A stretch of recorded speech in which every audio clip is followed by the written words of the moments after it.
जी Ram ji bill का पूरा नाम विकसित भारत गारंटी फॉर रोजगार एंड आजीविका मिशन ग्रामीण बिल 2025 है। इसको संक्षिप्त में वीबी जी राम जी बिल भी बोलते हैं। यह बिल क्यों लाया गया? इस बिल को लाने का मुख्य उद्देश्य है पुरानी मनरेगा योजना को आधिकारिक रूप से बदलना, ग्रामीण और रोजगार आजीविका को बेहतर तरीके से सुनिश्चित करना, 2047 तक भारत को विकसित ग्रामीण अर्थव्यवस्था वाला देश बनाना, ग्रामीण क्षेत्रों में स्थायी और बेहतर रोजगार अवसर देना। पहले मनरेगा 2005 से चला आ रहा था, जो ग्रामीण परिवारों को साल में 100 दिन काम देने की गारंटी देता था। रोजगार का दायरा जी राम जी बिल से बढ़ा है। अब 125 दिन का रोजगार हर ग्रामीण परिवार को मिलेगा, जो पहले 100 दिन का था। यह समय हर साल मान्य होगा जब परिवार के सदस्य काम करना चाहते हैं। अब केवल मजदूरी काम नहीं, बल्कि ग्रामीण विकास से जुड़े लगातार और दीर्घकालिक काम भी शामिल होंगे, जैसे पानी और सिंचाई संबंधी काम, ग्रामीण सड़क और आधारभूत ढांचा बनाने का काम, आजीविका को बढ़ाने वाले प्रोजेक्ट, प्राकृतिक आपदा से जुड़े सुरक्षा आदि के काम भी इसमें आएंगे। योजना को डिजिटल तरीके से मॉनिटर किया जाएगा ताकि गलतियां और भ्रष्टाचार कम हो। जी राम जी बिल से जुड़े कुछ विवाद भी हैं और आलोचनाएं भी हैं। कई विपक्षी नेताओं और पार्टियों का कहना है कि मनरेगा से महात्मा गांधी के नाम हटाना गलत है।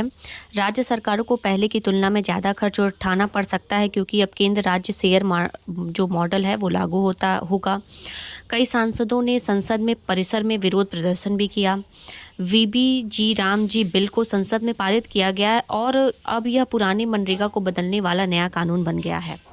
सरल शब्दों में समझे तो अब सरकार कह रही है कि हम इसे 125 दिन तक करेंगे, काम के प्रकार और ग्रामीण विकास के कामों को बढ़ाएंगे और योजना को आधुनिक और परिणाममुखी बनाएंगे। पर नाम, फंडिंग तरीका और सरकार राज्य हिस्सेदारी में बड़े बदलाव होने वाले हैं, जिससे कुछ लोग कहते हैं कि यह महात्मा गांधी की मूल योजना से हटकर एक नई युक्ति है।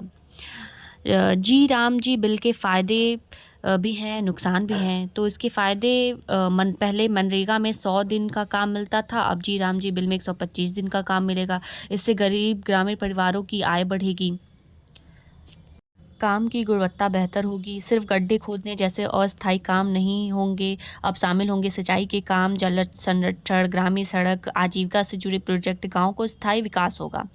डिजिटल निगरानी भी रखी जाएगी, ऑनलाइन उपस्थिति, डिजिटल भुगतान, रियल टाइमिंग मॉनिटरिंग भी की जाएगी। भ्रष्टाचार और फर्जी हाजिरियाँ कम होंगी। आत्मनिर्भर गांव बनाने का लक्ष्य है। सिर्फ मजदूरी नहीं, लोगों को कमाई के स्थायी साधन देने पर जोर दिया गया है। गाँव शहर कब निर्भर होंगे। जी राम जी बिल के नुकसान भी है। महात्मा गांधी का नाम हटाया गया है, मनरेगा से अब महात्मा गांधी का नाम हटाया गया है। विपक्ष और कई लोगों ने इसे महात्मा गांधी की विचारधारा से दूर जाना कहा है। राज्यों पर आर्थिक बोझ भी बढ़ेगा। पहले ज़्यादातर पैसा केंद्र सरकार देती थी, अब केंद्र प्लस राज्य सरकार दोनों खर्चा करेंगे। गरीब राज्यों पर बोझ बढ़ेगा। डिजिटल सिस्टम, गरीब मजदूरों की चिंता, डिजिटल सिस्टम समझना, ऑनलाइन काम की मांग, अशिक्षित मजदूरों में दिक्कत हो सकती है। अलग अलग पर असर, ग्रामीण मजदूर ज़्यादा दिन काम मिलेगा डिजिटल प्रक्रिया में उन्हें, लेकिन उन्हें परेशानी होगी। मतलब कुल मिला के इसका मिला जुला असर रहेगा। किसानों के ऊपर सिंचाई, पानी, सड़क बेहतर होंगे, खेती में मदद मिलेगी, किसानों को तो लाभ होगा इससे। राज्य सरकारों पर बोझ बढ़ेगा, क्योंकि उन्हें ज़्यादा पैसे खर्च करना पड़ेंगे। योजना को लागू करने का दबाव भी बनेगा। Thank you for watching.